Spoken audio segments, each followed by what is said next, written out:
Hello, I'm the Nostalgia Critic guy. Remember it? Monkeys aren't funny!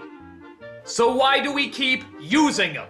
Well, I guess it's because they're so easy to train, and to their credit, they're the only animal that can come close to doing some real acting. When a monkey needs to look sad, it can look sad. When a monkey needs to look happy, it can look happy.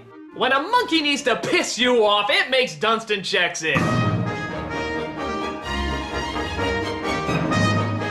Even for 1996, these were old, tired, uninventive jokes. Some person falls in something, the monkey smiles, and somebody shrugs. I wouldn't show that to a dying child who could only be saved by watching a movie, but Dunston Checks In is the only movie around because the other movies were destroyed by this one being so bad, yet somehow it can provide the cure for this very odd disease. See, sucking the funny out of me! Let's get this over with! We start off with a man entering a hotel played by Glenn Shaddix. We then see a little kid named Kyle watching from afar. You should see this lady who checked in. She weighs about 1,000 pounds. That's a physical impossibility. And stay focused, we're on a mission here. Sorry. Ah, so this is where Hugo stole all their material from. You know what? I'll allow it. It's better than this. Hugo had a mechanical man as opposed to a monkey. Same thing was gonna happen with Terminator, but they fixed that. Okay, go. But Kyle and his brother Brian want to cause trouble because the script really wants that.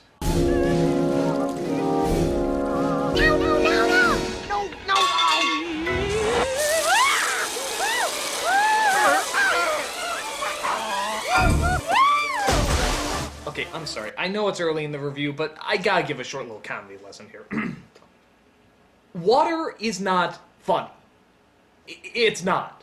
It can be funny if it's used to inflict pain. Open wide!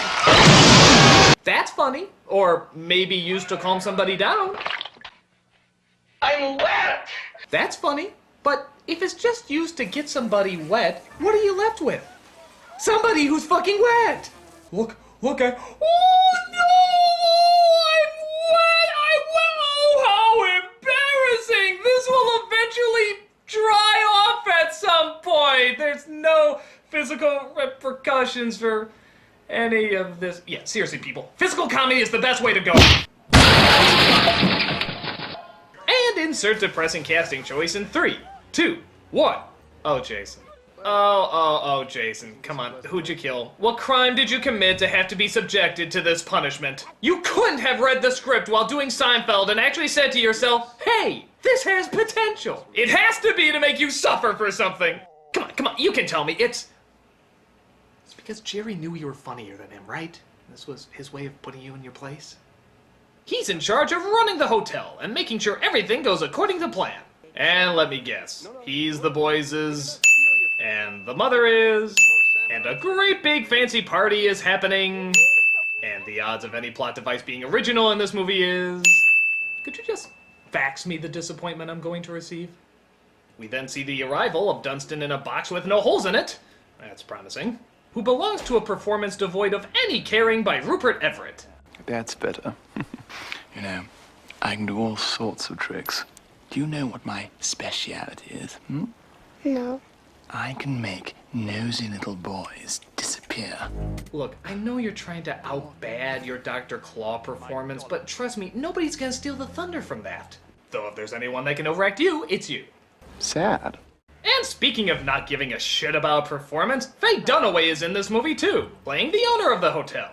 Is it any coincidence that the movie she did before this was called Drunks? Maybe that's why she said yes to the stinker. The Le Monde people have decided to award a 6th star to the most elite hotels in the world. Yeah, that's right. They might be running the first 6-star hotel. Kinda defeats the purpose of a 5-star rating, but whatever. That would apparently mean that he has to cancel his vacation with his kids for a 3rd time. Robert, I know it's an inconvenience. Yes. When we get the 6th star, you are in for a big bonus and you can take them someplace fabulous.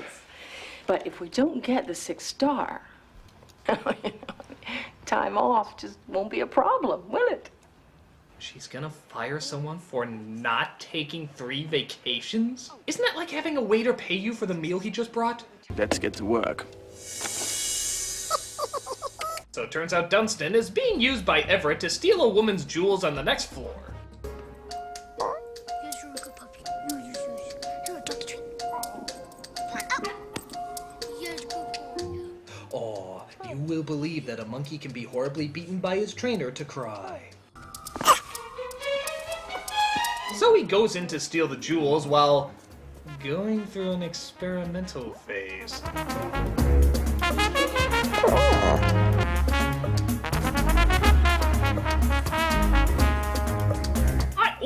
That goes on a lady, Dunston, not on your head!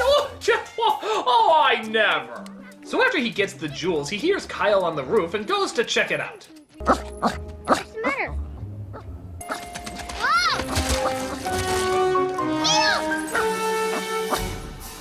Whoa! This movie got dark in a millisecond! Oh my god, does this mean this movie actually has a good sense of humor? Oh, he lives!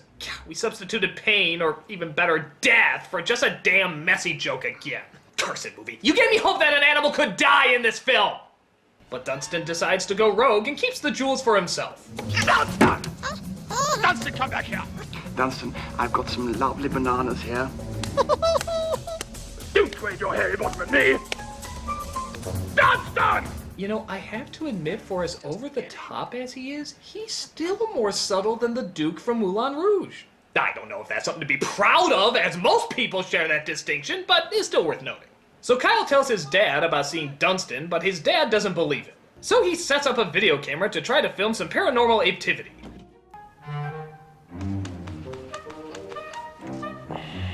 I'll go to sleep. My god, they're not. You've done every single monkey cliche in the book. You're not honestly going to do, yup, they're doing the monkey in the bed routine, where the person mistakes some sort of strange animal for a human being in their bed. People, I'm not kidding. This joke has been around since the dawn of time. No, really, I'm not joking. It was there at the birth of man. Look!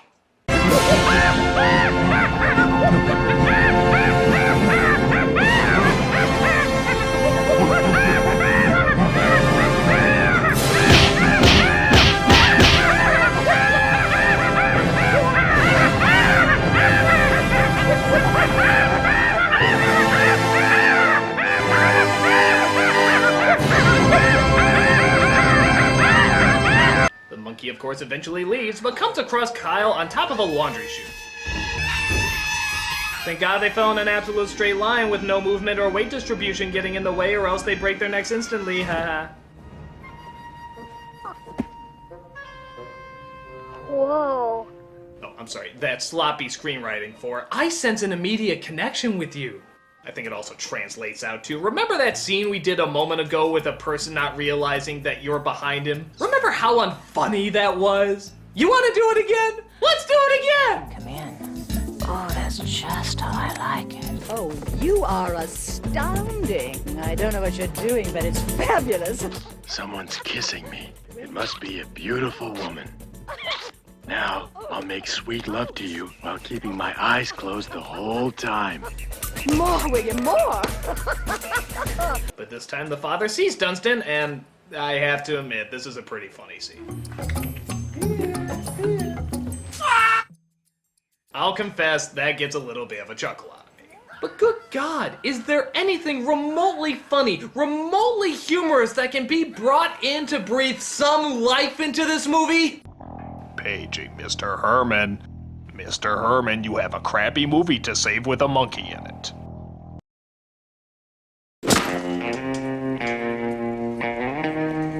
Yes, ladies and gentlemen, we have Pee-wee. Or Paul Rubens, to be more precise. Yeah, I know, he's in Dunston checks in because his ding-a-ling checked out, but who cares? He's one of the only people to put any energy in this flick.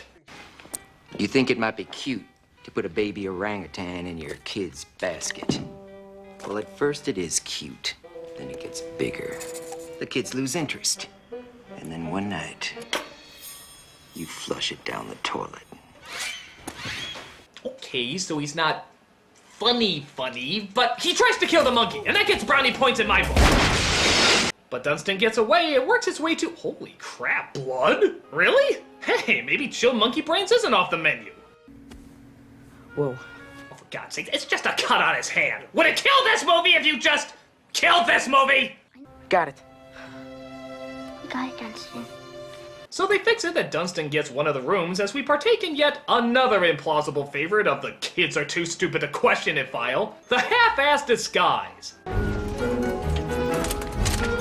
Let's go, Dr. Nagak. Okay, so man with glasses fools him. Turtle with hat fools him. Chimp in chair. Bullshit! Do you think there's a way that we can keep your boys locked in their rooms, just till the crystal ball is over? Mrs. Dubrow, I can assure you that there will be no further incidents. Yeah, we know. Cut. As of this moment, they are both on their best behavior. Cut. Hey, you know what would have been really funny? If you did something funny.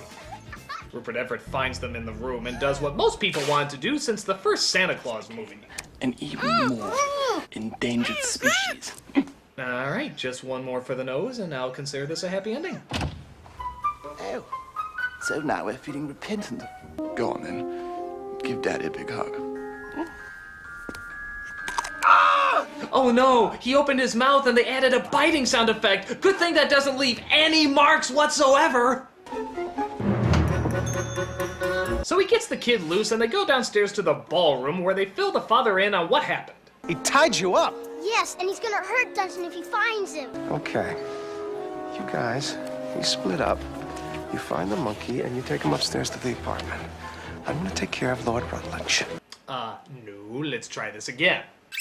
He tied you up! Yes, and he's gonna hurt Dunston if he finds him. I'm calling the police. But no, then we couldn't get all sorts of hilarity with people mostly just getting messy again. Come on, people. Big laughs come from big pain. Throw in some physical humor. Oh, well, actually, I guess we do get this. Why is everyone in this hotel always slapping me? Can we just make the rest of the movie Pee-wee slapping Otho? In fact, hell, this could be his drug PSA. This is crack. He's not entirely wrong. You did this. You brought that monkey into my hotel. You've been nothing but trouble since your daddy started working here. Will someone just destroy the cake already? We know it's coming. We know it's not going to be funny, so can we just get it out of the way here?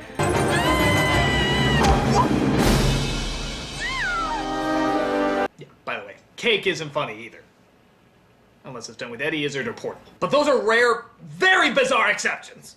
So Everett is arrested, Dunston makes the little yes motion. Fucking hate you. Alexander gives a look like his career is over, and Dunaway fires him from his job. Only to get a job from... her husband? I want you to stay.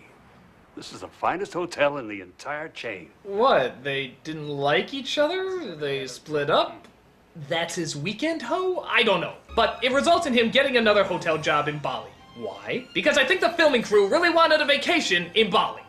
As you can see, my family and I are dedicated to making your stay here at the Bali Majestic as uneventful and trouble-free as is humanly possible. I can guarantee you with every fiber of my body there will be no further incidents you have to deal with on this trip. In addition, our native chef, Isabel. Okay, no blood, but we do get something truly worse. A rap song! Yeah, yo, monkey in the house! Fucking hey, I wouldn't expect this movie to do anything different that wasn't... anything different! This movie hits every boring note, every boring cliche, every boring character. I guess this is gonna sound strange, but for such a boring, tired premise, I'm really shocked it was this boring and tired.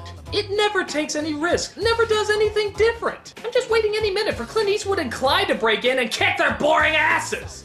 So class, what have we learned today? Monkeys aren't funny. They never have been funny, they never will be funny. Unless they're being used to cheer up a fictional dead girlfriend who was molested as a child, in which case, they're hilarious! Oh, laughter's the best medicine! Oh, you touched me there, doctor! Oh, I'm the nostalgia great guy, remember, so you don't have to! Oh, no more monkey business! Oh, I'm going to hell! All aboard that funk boat that I'm about to start sailing now. All your riggers and all your party chickens, everybody's in the funky blowout. You know where set sail from, just around the corner from the Portobello Road. Downtown W10. You think it might be cute to put a baby orangutan in your kid's basket.